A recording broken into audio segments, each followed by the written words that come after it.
Olá, sejam bem-vindos. Aqui é o Mentalship, o podcast onde o conhecimento dobra a cada informação. Este é o 20º episódio da nossa série de 24 que cobre a Bíblia, o Novo Testamento. Não deixe de se inscrever no canal e ativar o sininho para acompanhar os demais episódios. Se este conteúdo agregar algo para você, considere compartilhar com um colega. Bem, a nossa jornada hoje vai seguir os passos de Paulo, começando pelo poder impressionante que ele demonstrou em Éfeso. Depois, a gente vai ver como essa fé começou a incomodar e muito, abalando ídolos e a economia local. Em seguida, vamos passar por momentos bem emocionantes de liderança e despedida, até chegar no clímax, o caminho que leva Paulo direto para a prisão. Vamos mergulhar nisso. Então, o nosso ponto de partida é Éfeso. Pensa numa metrópole agitada, um centro cultural e religioso. É aqui que o ministério de Paulo atinge um nível, espetacular. Logo de cara, Paulo encontra um grupo de discípulos que, olha que curioso, conheciam parte da mensagem, mas ainda não tinham experimentado o Espírito Santo. Então, depois que Paulo ensina e ora por eles, o Espírito vem de uma forma poderosa, sabe? Isso muda completamente o cenário espiritual da cidade. E não foi algo pequeno. Imagina só, por 2 anos, Paulo ensinou todos os dias. O resultado foi tão grande que a mensagem se espalhou por toda a província romana da Ásia. É muita gente.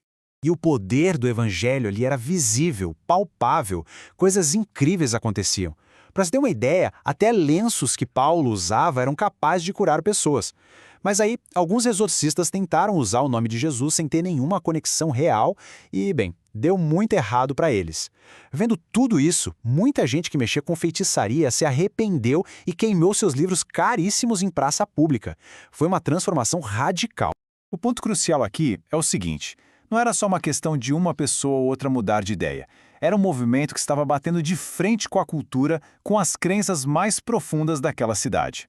Mas o que acontece quando essa transformação toda começa a mexer no bolso das pessoas? Em Éfeso, a resposta foi uma confusão generalizada. A mensagem de Paulo não era só espiritual, não. Ela se tornou uma ameaça econômica direta. Os artesãos que faziam e vendiam pequenas estátuas da deusa Ártemis viram seus negócios simplesmente despencarem. Olha só que conflito claro. De um lado, você tem a fé em um único Deus, que diz que ídolos não valem nada. Do outro, uma economia inteira que girava em torno da adoração a Ártemis, onde esses mesmos ídolos eram o sustento de muitas famílias. O que para uns era libertação espiritual, para outros era uma ameaça ao pão de cada dia.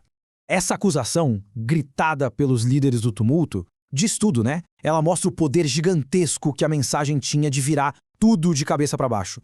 O evangelho sempre vai ameaçar estruturas estabelecidas quando ele confronta os ídolos, sejam eles de pedra ou de dinheiro. Depois de toda essa confusão em Éfeso, o foco de Paulo muda um pouco. Ele se volta para dentro para fortalecer as igrejas que já tinha fundado. Aqui a gente vê um lado dele de cuidado, de pastor mesmo. Essa história em Troade é impressionante. Paulo está pregando, o sermão vai até tarde e um jovem chamado Éltico pega no sono, cai da janela do 3º andar e morre. Mas o que Paulo faz? Ele não entra em pânico. Ele desce, abraça o rapaz e o jovem volta a viver. Isso mostra que o poder espiritual e o cuidado pastoral andavam de mãos dadas para ele. Não era só um pregador, era alguém que se importava de verdade com as pessoas. E aí a gente chega num dos momentos mais comoventes de todo o Novo Testamento. Paulo reúne os líderes da igreja de Éfeso para uma despedida. Ele dá um último recado, uma última orientação e algo muito, muito forte. E essa frase resume perfeitamente o coração do ministério dele. Uma vida dedicada a servir os outros, a se doar. Esse, para Paulo, era o verdadeiro padrão de liderança. A partir daqui, o clima da viagem muda completamente. Já não se trata mais de fundar novas igrejas. Agora, Paulo está caminhando de propósito em direção a um destino que todos diziam ser perigoso. Em cada cidade que ele para, os avisos ficam mais sérios. Profetas dizem para ele não ir para Jerusalém.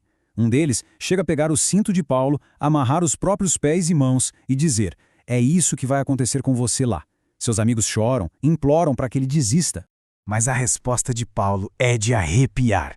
Ele está decidido. A missão dele agora, ele entende, envolve sacrifício. É um compromisso total com o chamado. Não importa o preço.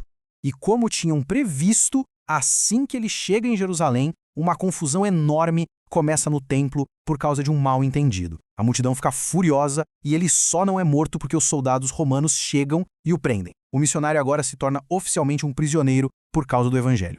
Tá, então depois de uma jornada tão intensa, o que a gente pode aprender com tudo isso? Os acontecimentos que a gente viu revelam o que é uma fé madura, uma fé que sabe que seguir um chamado tem um custo. As lições são muito fortes. Primeiro, o evangelho transforma tudo, desde uma pessoa até a economia de uma cidade. Segundo, liderança de verdade é sobre servir e ser exemplo, não só falar. E terceiro, talvez o mais difícil, obedecer a Deus às vezes significa andar direto na direção do sofrimento, porque o chamado é sobre ser fiel, não sobre estar confortável.